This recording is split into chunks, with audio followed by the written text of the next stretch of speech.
भोला सुबह सुबह अपनी कुल्हाड़ी को लेकर जंगल की ओर जाने लगा। भोला रोज लकड़ियाँ तोड़कर लाता और गांव में जाकर बेचता। जो भी थोड़े पैसे मिलते उससे जैसे तैसे अपना पेट भरता। उस दिन जब भोला लकड़ी काटने गया, उसने देखा कि बहुत सारे पेड़ पहले से ही कटे हुए हैं। फिर अरे ये क्या, लगता है आज कलवा मुझसे पहले आकर लकड़ियाँ तोड़कर चला गया। वैसे भी कलवा को तो मुझसे बहुत ज्यादा लकड़ियों की जरूरत होती है, इसीलिए आया होगा। चलो अब जंगल के और अंदर जाना होगा। भोला और अंदर चला गया। उसने देखा कि बीच जंगल में बहुत से पेड़ थे। उन पेड़ों को देखकर अरे वाह, यहाँ पर तो बहुत सारे पेड़ हैं। अगले 2 महीनों तक भी रोज लकड़ियाँ काटूं तो भी कम नहीं पड़ेंगी। भोले ने पेड़ काटने के लिए कुल्हाड़ी उठाई। तभी उसने देखा कि ऊपर एक बंदरिया अपने नवजात बच्चे के साथ उस पेड़ पर बैठकर फल खा रही थी। वो बंदरिया इतने प्यार से अपने बच्चे को पकड़कर बैठी थी कि उनका प्यार देखकर भोला रुक गया। ये क्या करने जा रहा था मैं? अगर मैंने ये पेड़ काट दिया, माँ बंदरिया और उसके बच्चे का घर टूट जाएगा। नहीं, मुझे ऐसा नहीं करना चाहिए। शायद इस पेड़ पर बहुत सारे फल हैं, इसीलिए ये बंदरिया यहाँ रहती होगी। चलो मैं कोई ऐसा पेड़ काटता हूँ जिस पर किसी जानवर या पंछी का घर ना हो। भोला और आगे चला गया। उसने अपनी जरूरत के अनुसार लकड़ियाँ काटी और उन्हें बेचने चला गया। ऐसे ही दिन बीतते रहते हैं। भोला रोज उस बंदरिया और उसके बच्चे को देखता। कभी कभी भोला बंदरिया को खिलाने के लिए घर से रोटी भी ले आता। एक दिन जब भोला लकड़ी काटने गया, तब उसने देखा कलवा उसी पेड़ पर कुल्हाड़ी चला रहा था जिस पेड़ पर उस बंदरिया रहती थी। कलवा को उस पेड़ को काटते देख अरे कलवा, ये क्या कर रहे हो? ये कैसा सवाल है? भगवान ने आंखों की जगह बटन लगाकर भेजा है क्या? दिखाई नहीं देता? लकड़ी काट रहा हूँ। वो तो मैं देख रहा हूँ कलवा, लेकिन इस पेड़ की लकड़ी क्यों काट रहे हो? किसी और पेड़ की लकड़ी काटो। पेड़ पर देखो, एक बंदरिया का घर है, उसके साथ उसके नवजात शिशु भी है कलवा। तो क्या हुआ? वो बंदरिया किसी और पेड़ पर चली जाएगी? इतने सारे पेड़ तो हैं। लेकिन कलवा, लेकिन वेकिन कुछ नहीं। चल निकल जा यहाँ से, आया बड़ा मुझे सिखाने वाला। और सुन, इस पेड़ को तो पूरा मैं ही काटूंगा, ये ध्यान रखना। तुझे चाहिए तो कहीं और चला जा, नहीं तो ये देख रहा है ना कुल्हाड़ी, मुझे जरा सी भी देर नहीं लगेगी इस कुल्हाड़ी को तुझ पर चलाने में। कलवा पेड़ काटने लगा। भोला बेचारा चाह कर भी कुछ नहीं कर पाया और आगे चला गया। दोपहर के समय जब भोला जंगल से लौट रहा था, तब सपने देखा कि कलवा ने वो पूरा पेड़ काट डाला था। भोला को बहुत बुरा लग रहा था। तभी उसकी नजर पेड़ के एक बड़े लकड़ी के नीचे गई। वो बंदरिया उस लकड़ी के नीचे मरी पड़ी हुई थी। उसे देख भोला की आंखों में आंसू बहने लगे। भोला को लग रहा था कि शायद उसके बच्चे की भी मौत हो गई है। भोला उस बंदरिया के पास गया। तभी उसने देखा कि बंदरिया ने मरते हुए भी अपने बच्चे को अपने गोद में सुरक्षित रखा था। हे भगवान, तेरी महिमा अपरंपार है। इस बंदरिया ने मरते हुए भी अपने बच्चे को गोद में सुरक्षित रखा है। सच में माँ आखिर माँ ही होती है। लेकिन अब इस बच्चे का क्या होगा? कलवा भी कितना दुष्ट है। मैंने बताया था उसे इस पेड़ पर इस बंदरिया का घर है, लेकिन उसने मेरी बात नहीं सुनी। फिर भोला ने गड्ढा खोदकर बंदरिया के शव को उस गड्ढे में डाल दिया। फिर उसके बच्चे को अपनी गोद में उठाकर अपने साथ उसे घर ले आया। उस दिन एक बात से भोला अपने छोटे भाई की तरह उस बंदर को साथ रखने लगा। एक दिन भोला लकड़ी काटने गया था। तब क्यों भोला, सुना है तूने किसी बंदर को पाल रखा है? अरे खुद का पेट तो तुझसे भरता नहीं, अब उस बंदर को क्या खिलाएगा? वो वही बंदर है कलवा, जिसकी माँ के तुम हत्यारे हो। मैंने तुम्हें कहा था कि उस पेड़ पर उस बंदरिया का घर है, फिर भी तुमने वो पेड़ काट दिया। वो बंदरिया पेड़ से गिरकर मर गई, इसीलिए मुझे इंसानियत के नाते उस बंदर को अपने साथ ले जाना पड़ा। अगर मैं उसे नहीं ले जाता तो इस जंगल में ऐसे ही उसकी मौत हो जाती। हाँ तो तू बड़ा दयावान है ना, सारी दुनिया की इंसानियत और अच्छाई एक तुझ में ही भरी हुई है ना। कलवा, मेरी तुमसे विनती है कि आगे से तुम कोई भी पेड़ काटते समय थोड़ा ध्यान दो कि किसी जानवर पंछी का घर न टूटे। ये भोला, मैंने पहले भी एक बार तुझसे कहा था कि तू मुझे मत सिखा। जब तूने कुल्हाड़ी हाथ में लेना सीखा था ना, उसके कई साल पहले से मैं लकड़ी काट रहा हूँ। तू कौन होता है मुझे सिखाने वाला? रुक, तुझे अभी मजा चखाता हूँ। ऐसा कहकर कलुआ ने भोला को पीटना शुरू कर दिया। उसे पीटने के बाद भोला को उसने चेतावनी भी दी कि आगे से अगर वो इस गांव में लकड़ी काटने के लिए आएगा तो उसे अपनी जान से हाथ धोना पड़ेगा। बेचारा भोला घर आ गया और बंदर से बात करने लगा। चलो दोस्त, अब इस गांव से हमारा दाना पानी उठ गया है। उस कलुआ ने मुझे पीटकर साफ साफ चेतावनी दे दी है। अब अगर जान बचानी है तो इस गांव को छोड़कर जाना ही बेहतर होगा। चलो, हम कहीं और जाकर हमारी अपनी दुनिया बसाएंगे। भोला बंदर को अपने कंधे पर बिठाकर गांव से कहीं दूर जाने के लिए निकल गया। दिन बीत रहे थे और भोला दर बदर भटकते हुए काम की तलाश कर रहा था।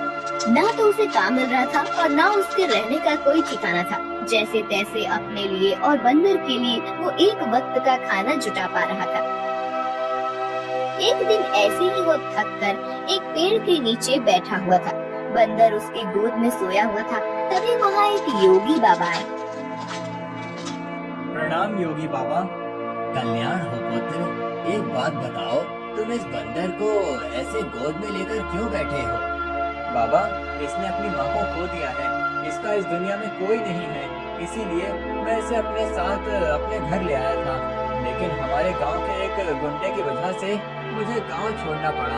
अब मैं काम और सर पर छत ढूंढते हुए दर दर भटक रहा हूँ। पुत्र, तुम्हारा हृदय सच में कोमल है। तुमसे किसी का भी दुख नहीं देखा जाता। तुमने इस अनाथ बंदर की जिम्मेदारी लेकर इसे एक परिवार दिया है। तुम अगर चाहो तो मेरे साथ मेरे आश्रम में रह सकते हो। मेरे आश्रम में मेरे कुछ शिष्य रहते हैं और कई बार कितने साधु भी आते हैं। उनके भोजन और रहने की व्यवस्था की जिम्मेदारी अगर तुम उठाओ तो मुझे बहुत आनंद होगा। ये तो मेरी खुशनसीबी है बाबा। मुझे आपके साथ रहने में सचमुच खुशी होगी। लेकिन बाबा, मेरा ये बंदर भी मेरे साथ आएगा। मैं इसे कहीं नहीं छोड़ सकता।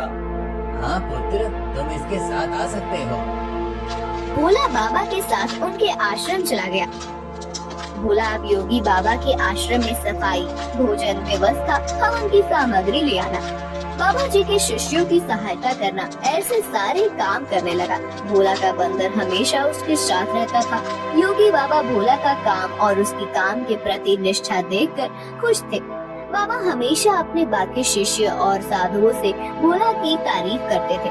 बाबा जी का एक शिष्य था मानिक, जो भोला की तारीफ से बहुत जलता था। उसे लगता था कि भोला तो एक साधारण लड़का है, फिर भी बाबा जी उसकी बड़ी तारीफ करते हैं। जबकि मैं इतनी पढ़ाई करता हूँ, वेद पाठ करता हूँ, फिर भी बाबा जी को मेरी कोई अहमियत नहीं है। एक दिन हमारे भैया, ये लीजिए, आपके लिए ये ताजे फल लेकर आया हूँ। बोला, आजकल तुम ज्यादा आलसी हो चुके हो। तुम्हें ज्यादा खाना ना पकाना पड़े, इसीलिए तुम ये फल लेकर आते हो।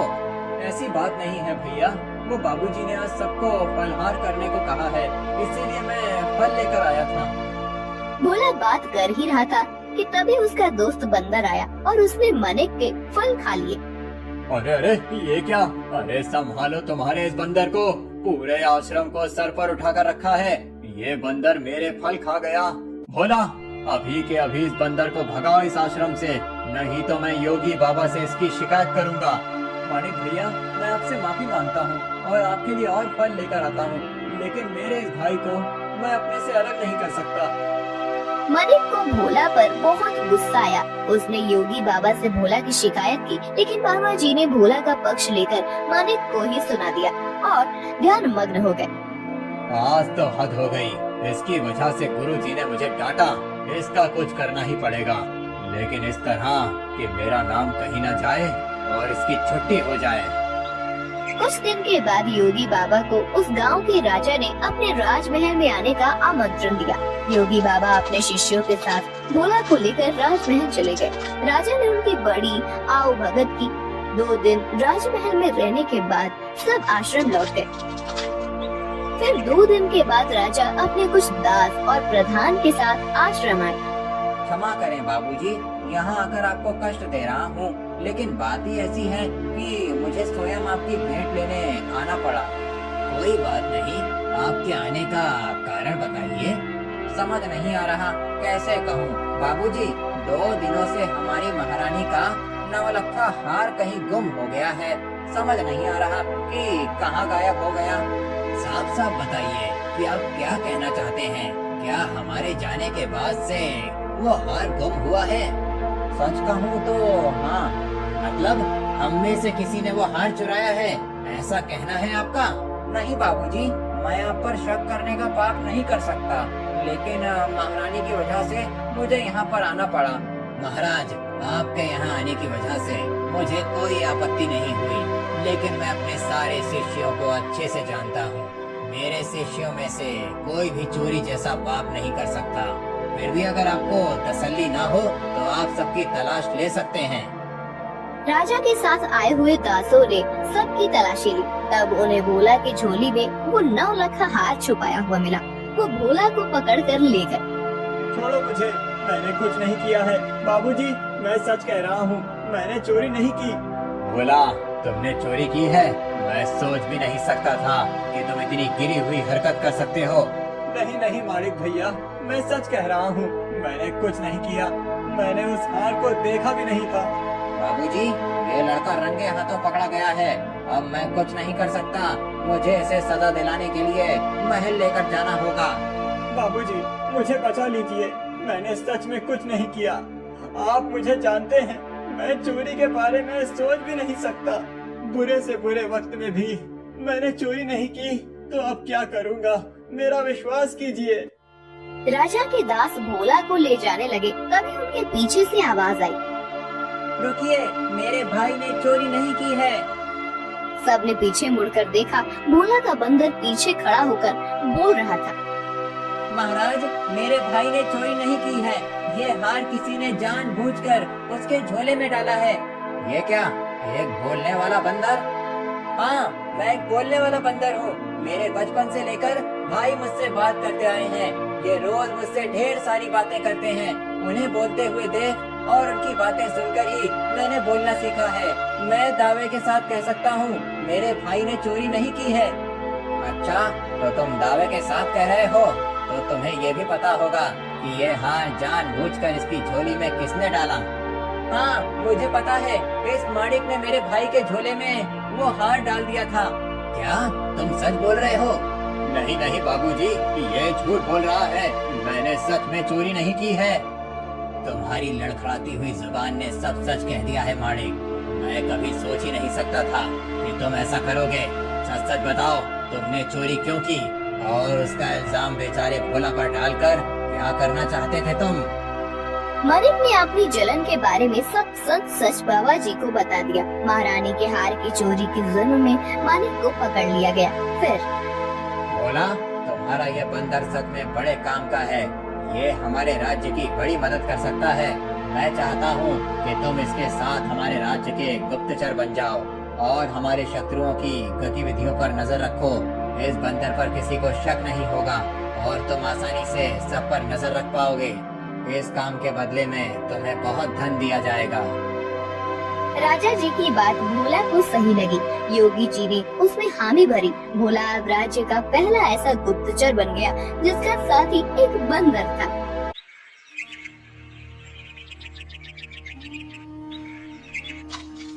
रूपा अपना पिज्जा का ठेला लेकर जा रही थी। ले लो,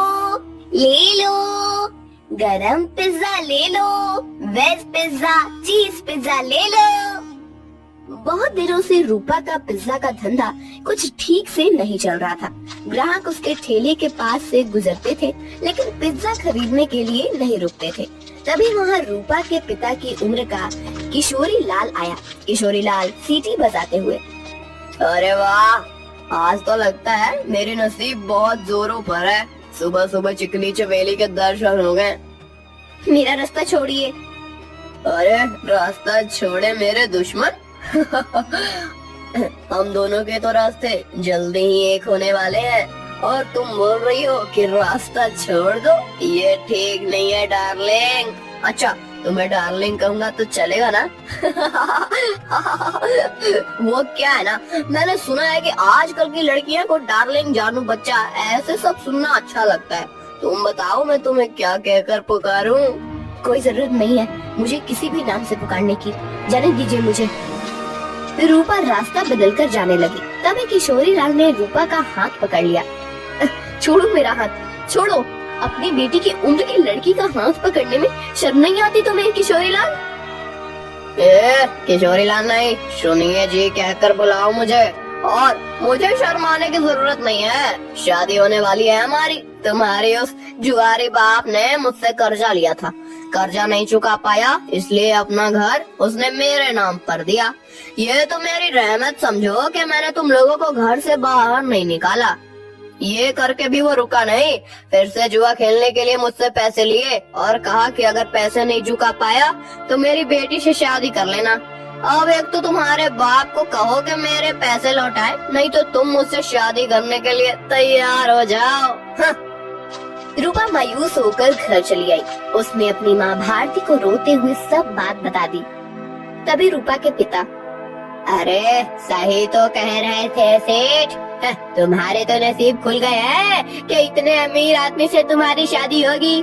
नहीं बापू, मैं इतने बड़े आदमी से शादी नहीं करूंगी, चाहे कुछ भी हो जाए। और माँ, आज के बाद मैं नहीं जाऊंगी पिज्जा का ठेला लेकर। रूपा अंदर जाकर रोने लगी। अगले दिन से भारती पिज्जा बेचने जाने लगी।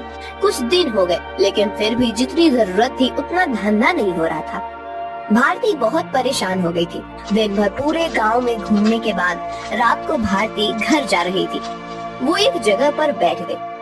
हे भगवान, और कितनी परीक्षा लोगे हमारी। इतनी मेहनत करके भी पैसे हाथ में नहीं आते। पति है जिसे जुआ खेलने से फुर्सत नहीं मिलती। एक लौती बेटी है, इतनी रूपवती है, लेकिन उसके पीछे वो किशोरी लाल पड़ा है। मेरी बेटी को उस किशोरी लाल के चंगुल से कैसे बचाऊं? पता नहीं ये पिज्जा का धंधा क्यों चल रहा है। अगर पैसे नहीं मिले तो क्या करूंगी? भारती अपने आप से बात कर रही थी। तभी उसके पास एक बूढ़ी दादी आकर बैठ गई। क्या हुआ बेटी, क्यों रो रही हो? क्या बताऊं अम्मा, मेरे जीवन में इतनी परेशानियां हैं कि क्या कहूं। भारती ने अपनी राम कहानी बूढ़ी अम्मा को बताई। बेटा ये लो, कल से तुम ये मसाला डालकर पिज्जा बनाना। देखना, इस जादुई मसाले से जो पिज्जा बनेगा उसका स्वाद के चर्चे दूर दूर तक होंगे। जल्द ही तुम्हारी सारी परेशानियां दूर हो जाएंगी। भारती को वो मसाला देकर बूढ़ी अम्मा गायब हो गई।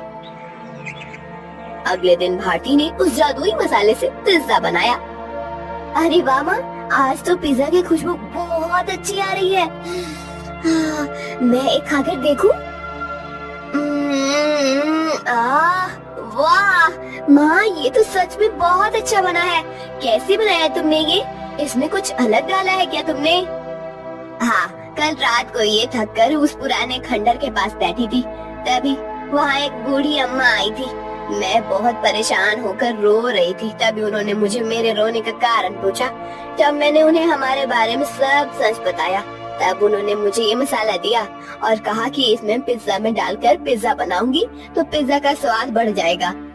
वही मसाला में डाला है अभी इसमें। क्या? उस खंडर के पास? माँ, तुम्हें पता नहीं वहाँ क्या है?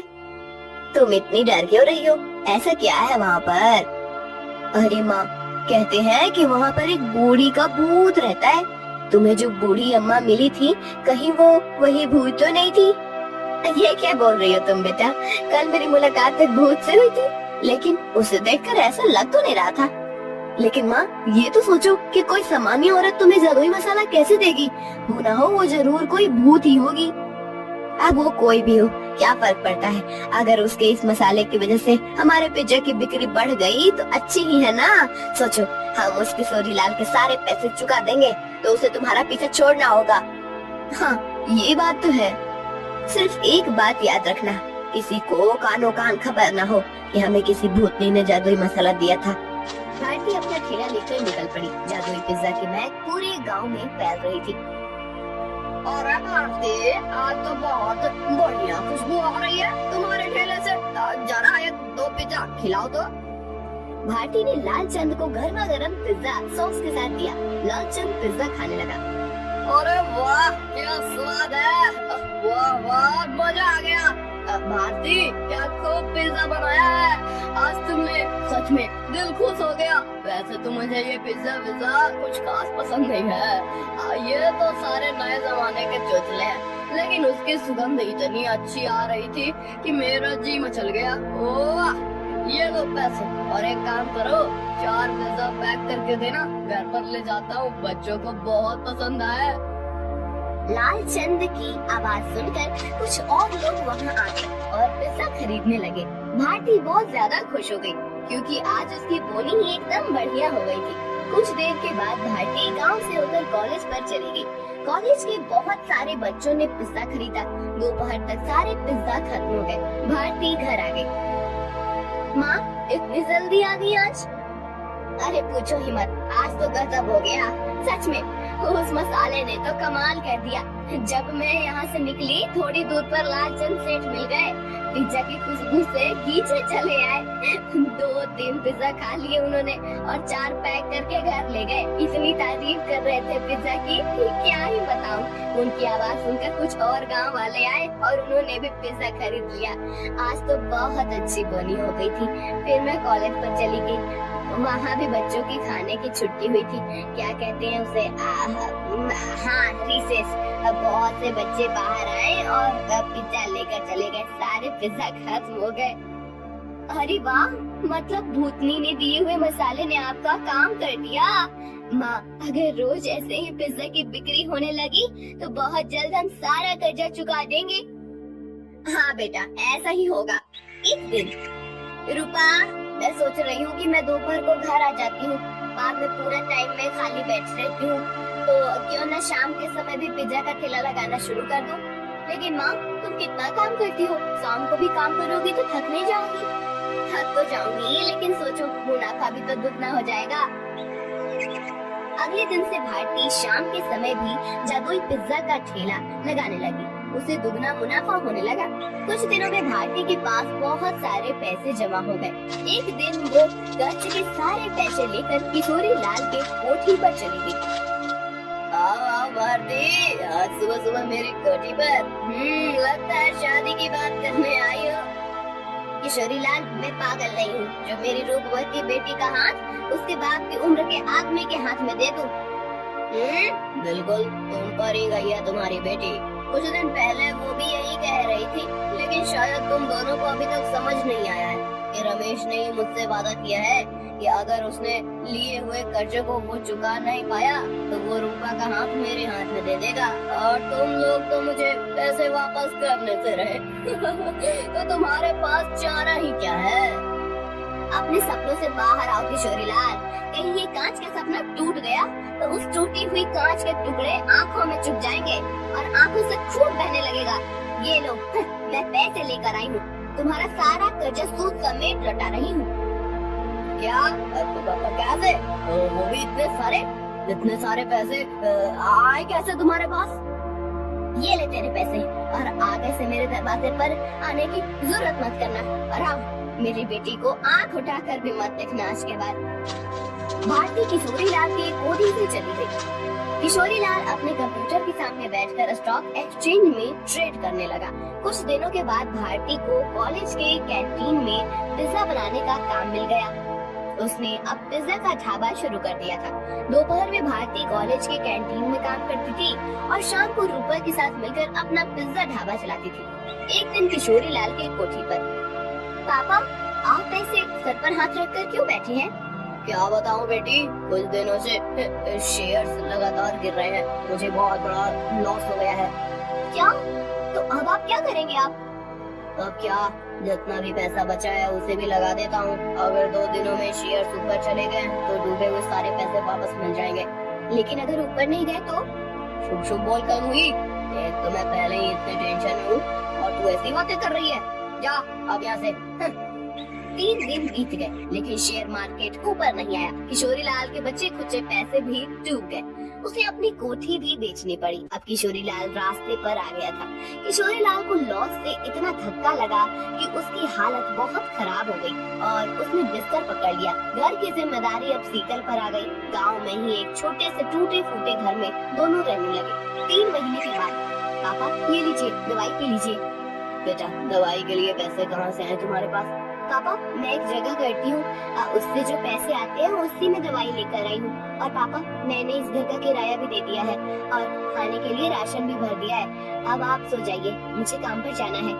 ये सब उस भारती की वजह से हुआ है। जिस दिन से वो आकर मुझे खरी खोटी सुना कर गई, उसकी बेटी भी हाथ से चली गई। मैं छोड़ूंगा नहीं उस भारती को। पापा, आप तो समझिए, इसमें भारती चाची की कोई गलती नहीं है। रूपा मेरी उम्र की है। उसके साथ शादी की बात करने के बारे में सोचते हुए आपको ही शर्म आनी चाहिए थी। कौन सी माँ चाहेगी कि उसकी बेटी की शादी ऐसे आदमी से हो? मुझे बहुत दया आ रही है उन पर। दया तो उन्होंने हम पर दिखाई है पापा। मैंने आज तक आपको बताया नहीं, लेकिन हमारा घर जो चल रहा है ना, वो उनकी वजह से है।